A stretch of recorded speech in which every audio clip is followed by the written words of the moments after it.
Welcome back to our coverage of Budget 2019. He's just delivered his first budget as Treasurer, and Josh Frydenberg joins me now. Very good evening to you. Thank you for joining us. Good evening to you, David. This evening, Treasurer. So you've said Australia is back in the black, but we're not quite yet, are we? We might be in surplus next year, but it hasn't actually happened yet. Well, this budget is for 2019-2020, and we've delivered a $7.1 billion surplus. That's a $55 billion turnaround on the fiscal mess that we inherited from the Labor Party. Yeah, but the point is you haven't delivered it yet. Australians have heard this before. They may be more credible forecasts, sure, but it's not delivered yet. Well, let me take you through the comparison with Wayne Swan. Firstly, he forecasts a 3% of GDP or a $48 billion turnaround in 1 year. What we've seen is a small deficit in 2018-19, which is actually lower than it was projected at MyEFO, and now a $7.1 billion surplus in 19-20 and $45 billion surpluses over the period ahead. And we've done that with very conservative estimates around commodity forecasts compared to the $175 a tonne iron ore that Wayne Swan was seeing. We're seeing $55 a tonne iron ore in our projections. But again, my point is, there might be a collapse in China, there might be another terrible drought, then you might have to write down the NBN. Things can happen that could prevent you actually achieving this. Well, this is not a wafer-thin surplus. This is a very significant surplus, and importantly, we got there by reducing spending and by getting more people into work by growing the economy. You see, we have now got our spending to GDP down to 24.6%. That's below the 30-year average, and it's below the 25.4% that we inherited from Labor. They had spending growth going, rising faster than a jet fighter. All right. How close did you get to a surplus this financial year? Why couldn't you do that? Well, David, we had a number of spending pressures. We had the floods, we had the drought, we had some one-off defence payments that need to be made, extra GST payments. All those things contributed to that number being where it is, but it's still better than MyEFO. Now, you've more than doubled the tax cut for low and middle income earners. That is roughly what Labor promised last year, a little better than what Labor promised last year. Well, significantly better, because... Well, $928 versus $1,080, so it's $100. No, but David, there's one point that you're missing, which is that in 2018-19, Labor was at $530. Right, we're now for 18-19 at 1,080. So you take a dual income family on 60,000, a teacher and a tradie, they're going to have $2,160 in their pocket in 13 weeks' time from when they put in their tax return. Now, sure, for those workers that's true, but then over 5 years, explain this to me, by 2024, you want to give high income earners quite a big tax cut as well. No, what we're saying is we want to have a structural change. So this low middle income tax offset gets phased out, and what we do instead is put in a reduction of 32.5 cents down to 30 cents for that tax bracket.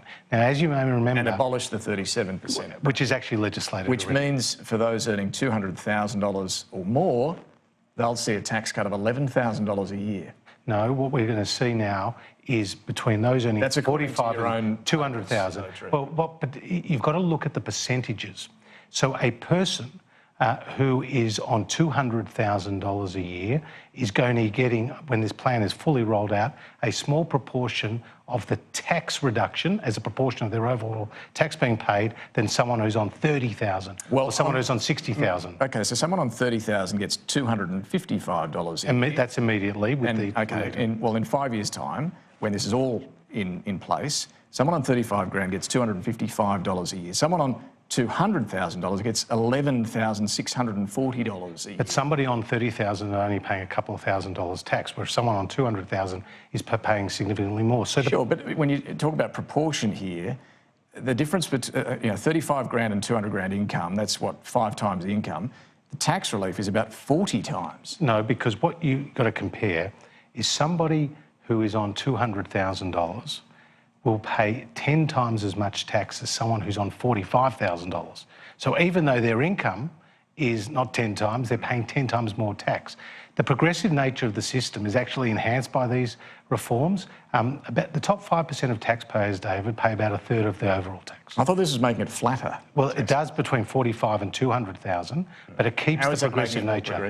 Because we've put in a whole lot of changes. You see, in 22-23, the 19% tax bracket at the top end moves from 37,000 to 45,000.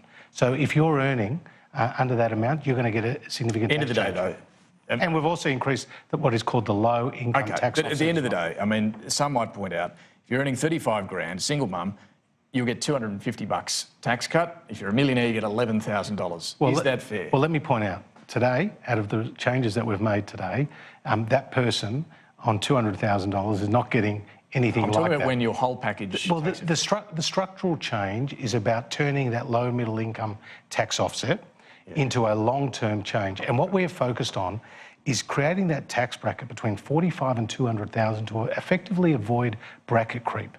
And you're going to have 95% of taxpayers paying, 30 cents in the dollar, effectively, or less. OK, away from tax, there's one thing I noticed in the budget papers. You've got a saving of more than $3 billion in decisions taken but not yet announced. It's not a spending measure, but a saving measure. Apparently, you were going to announce a $3 billion spend that you hadn't announced, and now you're not. That's right. What was it? Well, you can't know that, but obviously these are the internal workings of government. But all of those numbers are reconciled through the PFO process. OK, but that's helped your budget bottom line decide not to proceed with this spending measure. Well, we've been prudent with spending, as you would imagine, but what we have done is targeted spending. Okay. I mean, there's more money here for hospitals, creating a children's cancer hospital, investing in a brain and spinal ward in Adelaide, ensuring carers get respite.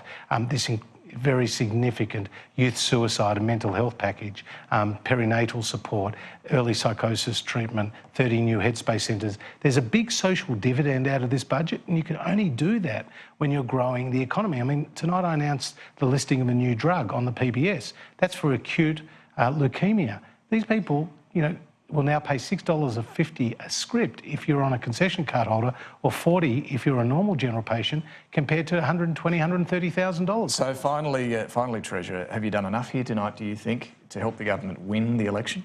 Well, this is all about the public. This is all about delivering for them. This is not about us. This is about good policy, delivering a stronger economy and securing a better future for all Australians, David. We've been focused on the return to surplus, which we've achieved. We've been focused on growing the economy, given the global headwinds and the domestic challenges we've seen. And we've been focused on delivering those essential services. There's going to be a clear contest at the election between us, who are promising lower taxes, and Labor with their $200 billion of higher taxes. Treasurer Josh Frydenberg, thank you very much for joining us tonight. Good to be with you. Talking about your first budget. We're going to take another quick break.